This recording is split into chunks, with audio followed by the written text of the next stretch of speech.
আমরা রাজ্যপাল মহোদয়ের কাছে কেন এলাম, কেন আমরা সিওর কাছে বা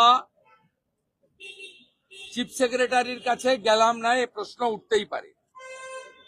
আমরা প্রথমে 29 জানুয়ারি মাননীয় চিফ সেক্রেটারিকে লিডার অব অপোজিশনের অফিস থেকে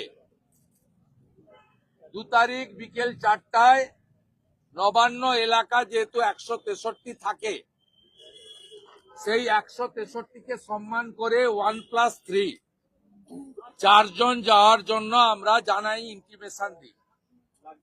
চিফ সেক্রেটারি রাজ্যের প্রশাসনিক একজন কর্ত্রী, যিনি ইলেকশন কমিশনের সঙ্গে